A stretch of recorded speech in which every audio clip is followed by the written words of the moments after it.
আমার আপনার যাতায়াতের গতি বাড়াতে কল্যাণী এক্সপ্রেসওয়ে সম্প্রসারণ হচ্ছে, জোর কদমে চলছে সেই কাজ, কিন্তু সেই রাস্তা নিয়েই এখন যত গন্ডগোল। বুঝলেন না তো, বিষয়টা হলো রাস্তা তো তৈরি হচ্ছে, কিন্তু এর কৃতিত্ব কার সেই নিয়ে তৃণমূলের সঙ্গে বিজেপির জোর তরজা চলছে। আর সেই তরজা দেখে কটাক্ষ করছে সিপিএম।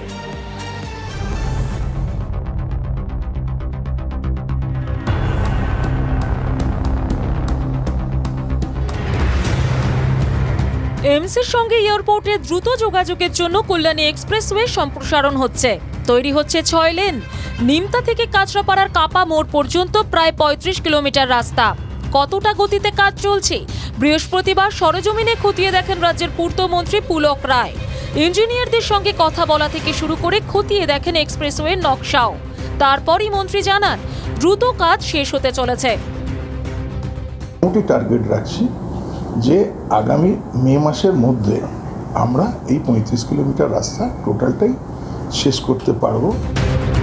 মন্ত্রীর কথা মতো নতুন বছরে নতুন রাস্তা পেতে পারেন আমজনতা, কিন্তু এই রাস্তা নিয়েই শুরু হয়েছে রাজনীতির তরজা। শাসক দলের দাবি রাজ্য সরকারের উদ্যোগে তৈরি হচ্ছে এই রাস্তা। রাস্তার টাকা কার, কেন্দ্রের না রাজ্যের? রাজ্যের দাবি যে টাকা হচ্ছে পুরোটাই রাজ্য সরকারের। মাননীয় মুখ্যমন্ত্রীর স্বপ্নের প্রকল্প এটি, আমাদের স্টেট হাইওয়ে কর্পোরেশনের মাধ্যমে হচ্ছে, পুরো টাকাটাই আমাদের রাজ্য সরকার। সব মিলে ধরলে প্রায় 5,000 কোটি টাকা পুরোটাই রাজ্য সরকার।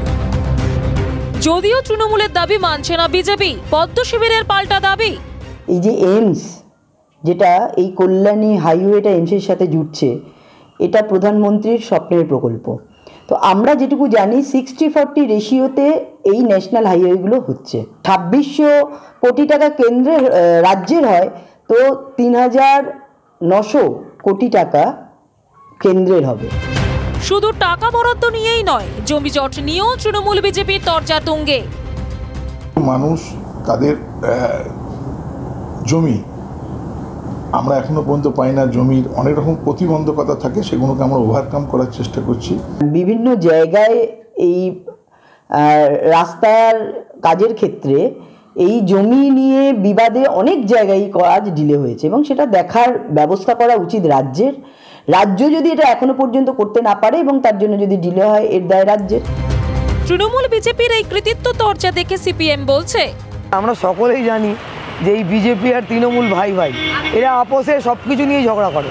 কল্যাণী রোড সম্প্রসারণের জন্য যে প্রকল্প, এই প্রকল্প শুরু হয়েছিল বামফ্রন্টের আমলে, এখনও এই প্রকল্পের কাজ শেষ হয়নি। আমরা বলবো এই প্রকল্পকে কেন্দ্র সরকার টাকা দিচ্ছে না রাজ্য সরকার টাকা দিচ্ছে, এই নিয়ে ঝগড়া না করে এই প্রকল্পকে দ্রুত রূপায়িত করতে। এইমস থেকে এয়ারপোর্ট পর্যন্ত আসতে মাত্র 30 মিনিট সময় লাগবে। সেই জন্য রাস্তার গতি বাড়ানোর জন্য সেই রাস্তাকে আধুনিকরণ করা হয়েছে। তবে এই কল্যাণী এক্সপ্রেসওয়ের এই রাজনীতির জল কতটা গড়ায়, সেটাই এখন দেখার বিষয়। ব্যারাকপুর থেকে বিশ্বজিতের সঙ্গে অনন্ত চট্টোপাধ্যায়, TV9 বাংলা। রাস্তা তৈরির কৃতিত্ব নিয়ে তৃণমূল বিজেপি দড়ি টানাটানি তো দেখলেন, 100 দিনের কাজ নিয়েও কেন্দ্র রাজ্য তরজা অব্যাহত রয়েছে। আর ঠিক এই অবস্থায় দক্ষিণ 24 পরগনায় জব কার্ড দুর্নীতির অভিযোগ। আরটিআই করতেই বিস্ফোরক তথ্য, ঝুলি থেকে বেরিয়ে এলো বিড়াল। দেখুন, 100 দিনের কাজের বকেয়া মেটানোর দাবিতে লাগাতার সরব তৃণমূল নেতৃত্ব। দলের second in command Abhishek Bandyopadhyay বঞ্চিতদের নিয়ে দিল্লিতে দরবার করে এসেছেন। মুখ্যমন্ত্রী আবার দিল্লি গিয়ে দরবার করবেন। বসে নেই রাজ্যের বিরোধী দল বিজেপিও।